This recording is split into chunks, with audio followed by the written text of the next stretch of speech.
I am a menace. Keep me a ratchet like tennis. I'm with this shit like I'm Dennis. I started this shit, I'm a business. Niggas be hating, trying to blemish my image. Who want the smoke? 2 to 3 count with the scope. Extended clip long as a rope. You grab his nose, tell like he had him a cold. I do the balls a hoe. Pull up with the gang, you know.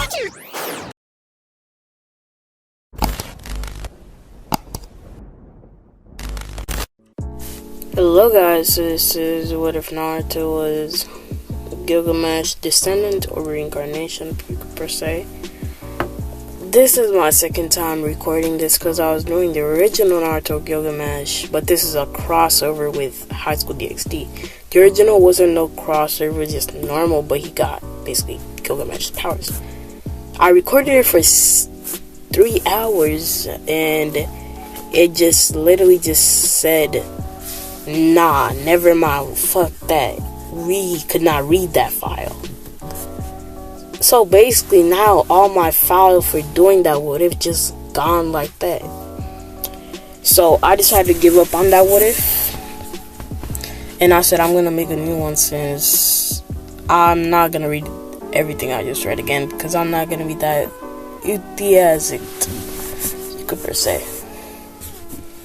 It was fun reading the other one, but I'll leave a link in the description for the one that I read for if y'all are interested.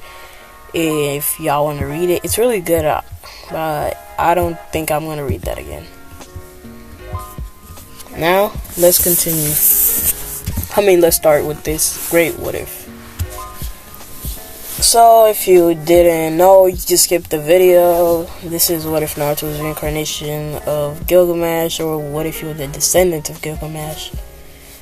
At the end of the 4th Shinobi War, revelation was unveiled that will throw the world upside down. Surprisingly though, they're all centered around Uzumaki Naruto, who held secrets no one ever would have thought he would. Celebrations could all be heard over the place as Konoha from each village were exchanging words with each other. Some could be seen hugging, even crying on the shoulders of their comrades. The reason for the celebration, why grown men are crying, some out of happiness while the others out of sadness, because this is the exact moment, marked the end of the 4th Shinobi War. Between them, blonde boy who appeared to be around 17 looked around, an unreadable expression on his face as he remembered how all this started. Our war has claimed more casualties than any war before. The reason for the war was because of a group that called themselves the Akatsuki. It was a group that was originally founded back then during the 3rd Shinobi War. It was a small group of orphans who created the concept of Akatsuki as a way to bring peace to their small home country called Amegakure, which often got caught up in a crossfire during one of the more conflicts of the 5 great nations. Land of earth, land of water, land of lightning, land of wind, land of fire. There were names of the 5 great nations, each of which held a shinobi village. Land of earth had Iwagakure. Land of water had Kirigakure. Land of lightning had Komogakure. Land of wind had Sangagakure. I don't know how to say that. So yeah, and land of fire had Konohagakure. Since the start of the Shinobi War, those 5 villages withheld the balance of power throughout the elemental nations. That didn't go without a conflict. However, over the many years, the villages have existed at various wars that has been held. Some small and were large. The larger ones were given the name of Shinobi World War. Amagakure, which as the name suggested, is constantly covered by rain. For long, it was protected by the legendary Hanzo the Salamander, whose battle process was known throughout the elemental nation. He was powerful that shinobi would flee on sight whenever he was unspotted. However, over the years, he lost his conviction, his dream for Amegakure. To someday he basked into the sun, became less, until it was just gone. He became dull. He stopped honing his skill and focused on preserving his power. It was until later he thought when he was approached by Danzo Shimura, a veteran of Konoha, who managed to convince him that the Akatsuki were planning to overthrow him. Teaming up with him, they managed to hold Konan, one of the original members of the Akatsuki, hostage and offered to release her in trade for Yahiko, the boy who started and leaded the Akatsuki his life. Yahiko was often described as selfless, wasted no time, and then played himself on the kunai his friend Nagito was holding, both in an attempt for freedom and because he did not want to burden him with his death, while also trusting their dream to bring peace to them. This event also marked the day of a new Akatsuki started, one that shook the entire world to its core, Biju. Often called chakras, monsters, gigantic chakra constructions in the shape of animals, with different numbers of tails. They were originally created a long time ago before the ninjas started by the sage of six paths. They were later on successfully captured by the Shodan Hokage, the first ninja village that existed, so they began to look for their own ways to harness the power of the Bijus, which they did sealing said Biju inside a human, creating what's known as a Jinchuriki. Konoha didn't just have to worry about the enemies from other villages. However, it's because Madara Uchiha, the legendary Uchiha leader of the Uchiha clan, who founded Konohagakure alongside his rival Hashirama. While it started out well, it didn't last. When Hashirama being chosen as the Hokage, the leader of the village, Madara became concerned with the Uchiha clan's future. It became worse and Madara managed to defy the stone tablet. I'm just gonna skip all of this because y'all already know this, and yeah. So yeah, now let's just skip all of this, and so yeah, so be right back. Okay, Kakashi, along with the others, glanced at Naruto, curious at what his reaction was to seeing this supposedly dead family alive and well, all while he was struggling to survive when he was younger. They were both alarmed and frightened by the lack of reaction for someone like Naruto, who usually very vocal with whatever he had, kept his surprise and quiet. How pathetic, he muttered, as he looked at the celebration ninja shinobis around him. His word, despite being spoken himself, seemed to travel through the clearly by one of the shinobi celebrating, and turned to look in his direction. He glanced around, taking the impression of his family, who were unable to keep an eye contact when they met. His blue eyes were filled with life, but were dull as he gazed at them, which added to his already impassive facial expression. Are you that disgusted with yourself that you can't even look at me in the eye, Namikaze Minato? His word prompted the man in question to look up, guilt visible in his eyes. Naruto. Yes, that is my name. His voice remained uninterested. As he continued to look around, he spotted Kakashi, who seemed to be having trouble between the two, choosing to glare at Minato, and looked at him with worry. His gaze met the rest of the rookies, each one of them looking at him with worry, with the exception of Sasuke, who seemed to be waiting on for something. Oh, son of a bitch, he knows. Their eyes met for a split second. Naruto let a smug smirk grape his features before it was gone. Had it been anyone else, Sasuke would have thought he managed it, but it was a Sharingan activate. He indeed spotted a smirk, but could tell that despite his eyes showing absolute boredom, there was something almost like he was waiting for something. I know y'all may be wondering why am I going so fast on this, because I just did that what if for 3 hours, and I just said I'ma just do this what if after, because I want to finish this, and this will be like, I have to go somewhere and I can't do no what ifs. So I'm doing what ifs. I'm be making what ifs on my phone. I have 5 what ifs ready to be uploaded on my phone for my new channel. My main channel. And I have to upload some what ifs for this channel. So yeah, let's go. Let's continue. I had enough of this. Your presence, it makes me feel unwell, he spoke up. The shinobi around him looked at him and his father with confusion, and they didn't understand what he was implying.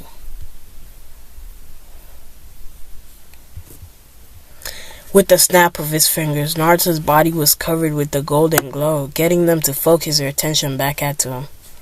When the glow disappeared, they all looked at a new form of Naruto, who had his eyes closed. A few shinobi blinked, holding out hand signs and calling out Kai, as if it was a genjutsu. The reason for that was Naruto's previous outfit. His tattered orange pants with black and orange jacket was no longer there. In place of it, he was wearing a white jacket with fur, which has left open, allowing everyone to see his chest, that they were chest-side perfection. His outfit, the only thing that changed, however, he seemed to gotten older, not a whole lot. Mind you, just 2 years, a year or two. Also he got taller, as his previous 5'5" was replaced by his current 5'11". His face that sharpened after Kushina gotten sharpener and now was mimicking Minato's, and the whisker mark on his cheeks were no longer there. His blonde hair kept his color, though it was silked back slightly. Naruto, is that you? Minato stammered, and he was too shocked with the change of his son underwent. In reply, he opened his eyes, shocking them once more, as they had changed, gone. Where the cerulean blue eyes were in place of them, staring straight at him with blonde red ones. Minato had to fight back the urge shoulder, as those eyes seemed to stare right into his soul. He wasn't the only one, as his wife and daughter next to him felt the same. It was as if they would pray, and he was a predator with the same gaze upon them.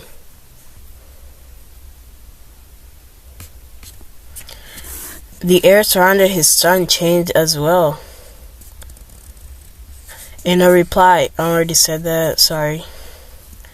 In the air around his son changed as well, where he exuded a warm compassion and was overall inviting. Now, though it was cold and empowering, he felt that they needed to submit, and the longer he looked at him. Of course I am. Is a mongrel such as yourself incapable of recognizing your own flesh and blood?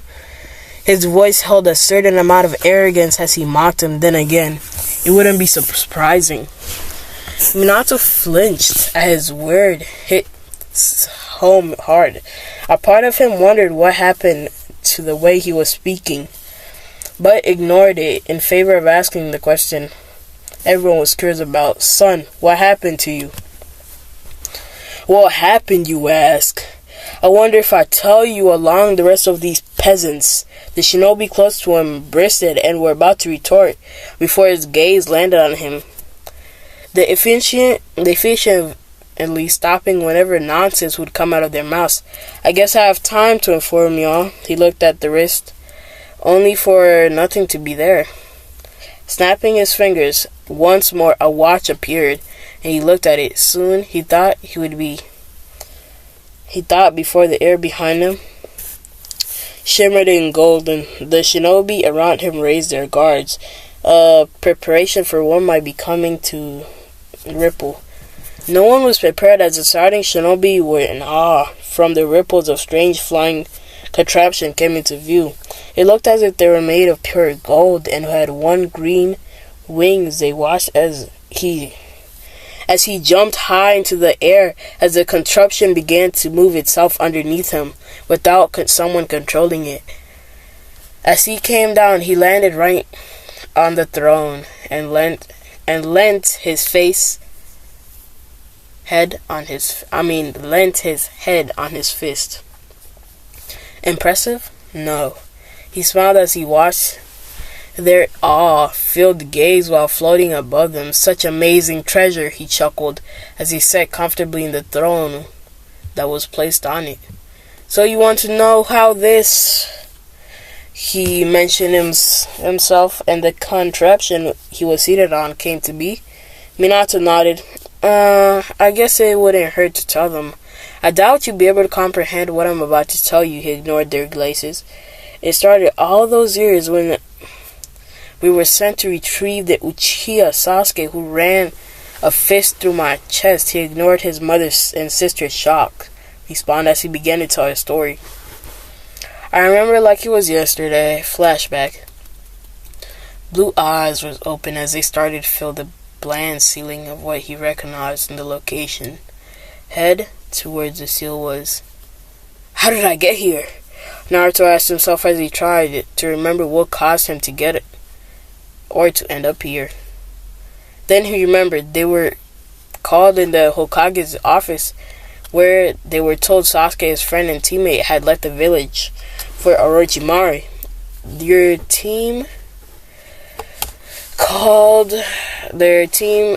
were called in the Hokage's office when they were told about his friends and the teammates that had left for Orochimaru. Their team consisted of Neji, Kiba, Shikamaru, Choji, and himself. As they got closer, they had to deal with the Sound 4, Orochimaru elite bodyguard who were capable of using the curse mark. The closer they got, the less people they traveled, as they had one of them being behind to fight one member of the Sound 4. Lee had come in time just to deal with the Kaguya member, leaving him face Sasuke alone. Sorry about that. Throughout the fight, there were plenty, even power-wise. That was until Sasuke used the curse seal, forcing him to use the Kyuubi's power. The rest of the fight was hazy as he couldn't quite remember everything due to him using power his tenant.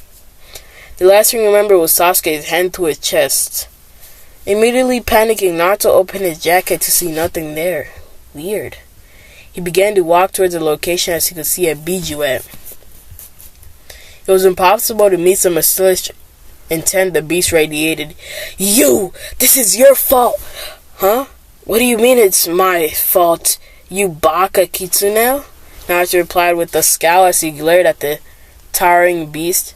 Silence, you flesh bag, because you weren't careful, brat. Rammed his fist through your chest. That was real? Yes, dumbly. If it wasn't the fact that he was dying, he would have facepalmed. Of course he was real. You're dying because of your mistake. And even when you die, I'll die. So how about a deal? How about we make a deal? The fox gave him a smile. A deal? Yes, brat. A deal, you free me and I'll bring the Uchiha run to Konoha. You're already dying, so there's nothing to lose. Why should I trust you? You've been trying to take over my body since the start. Brad, why do I lie to you? Why would I lie to you? That you're already dying. I'm afraid that you aren't as upset as I thought you would be. But I'll give you a word as a demon that will save your Uchiha friend from Orochimaru. Naruto was silent as he looked at his hands. I'm really dying, huh? I guess I can free you then. You promised to save Sasuke, the fox nodded. And the feeling weighted him down. He was barely able to lift his head. Well, he shocked. When he was about to touch it, he was forced on his knees, oppressing the feeling weight. The massive fox before him, the Kyuubi, was forced flat on the ground as silver chains restrained its limb. From where he was, Naruto could feel an unfamiliar energy coming on those chains, and so did the Kyuubi, as it expressed turned to fear. You! Impossible! What are you doing here? The QB exclaimed as it's scared for the first time seeing his creation. Naruto heard footsteps behind him and tried to look around, only to feel as the oppressive aura was still there. Oh, you're still conscious. I guess even a dog such as yourself has something to show. Though, it has to be expected of a descendant of me, Gilgamesh, the king of heroes after all. The male man spoke with arrogance, leaking with every word. Who are you? Naruto stammered as he looked at the man in awe. Watch how you address me, mongrel. You might be my descendants, but unless you have proven yourself, you'll address me with some respect. Someone higher than you deserve. He scowled. The child is a man's red eyes bore into him. He was surprised, however, as the kid seemed to glare at him. Respect? I don't respect those people who deserve it. And I don't even know who you are, so no. Respect is earned, not given. The moment he finished his rant, the oppressive aura from before returned, only this time even worse, as he lay flat on his face. Behind the man, the air rippled. Numerously spears, swords, and axes, and any weapon he could think of appeared. Instead of closing his eyes and accepting his fate, Naruto glared right at the older man. He was surprised to hear him chuckle as slowly the weapons retreated and ripples closed themselves. Pleased smirk on his face. Most impressive, looking death in the eye, even when you're still so rude. I guess I'll grace you with the knowledge of who I am. Who you are? What will happen next? As the golden throne materialized behind him. And so, he began to tell the story. One about a king so great he became the king of heroes himself. Flashback hands, and that's how it all began. He finished the explanation. Wait, so you're telling me that this Gilgamesh is your ancestor, which also makes him my ancestor? He got a nod in return. How come I never heard of him? He pointed at the flying contraption he was seated on. Naruto shrugged. I don't know, nor do I question. As if the way it works, then I guess it does explain my crazy luck, he muttered to himself. Gilgamesh's own golden rule, which he fated to live a life filled with riches. It also cleared up some things, such as his genius fights and he unknowingly thought acceleration whenever he would fight. Wait, Tsunade suddenly spoke up to divert attention to her. Yes, woman, Tsunade bristled. If that was say true, then how come Jiraiya never brought up someone of his caliber would have noticed the change of attitude, not to mention the fact that you're now older? She looked at him up and down. He tapped his chin. Perhaps if he wasn't busy visiting the brother-else and he might have thought, but it would have been already too late. He added as after night. What do you mean? She asked, knowing about her teammate's tenderness. It has to do with the reason I look older, as you call it. You see, my ancestor Gilgamesh didn't come from around here. He glanced with disgust as a barren wasteland he was hovered over. He informed me about this. How do I say? He shook his head. I guess I'm trying to say that there's a complete different world connected to this one, he said, chuckling as he spotted the red, mysterious, interclosed looks. If you don't believe me, not that I care. Anyway, after spending some time with that perverted fool, I came to realize this training trip, if you call it such, was going to be absolute waste of my time. So I devised a plan, and I made a clone and plopped a few enchantment cells on it to strengthen it, while also making sure a large amount of QB chakra in it. Having successfully left the perverted man behind, I started to travel trying to look for many ways that can reach the world he spoke of. He glanced around to see them paying rapt attention and smirked. I could. The Vineman is one of the greatest treasures of the vault, which by right is now mine. It moves at such speeds. It could even make you. It would even make you Yondat Mokage look like a snail comparison to it. I see you don't believe me. I guess a little demonstration wouldn't hurt. And before their eyes, in less than time, to blink, the spot he occupied was empty. The sound of his chuckle caused them to look up. Impossible! And that's gonna be the end of this what if. I'm so tired, I can't do no more because I know I'll pass out.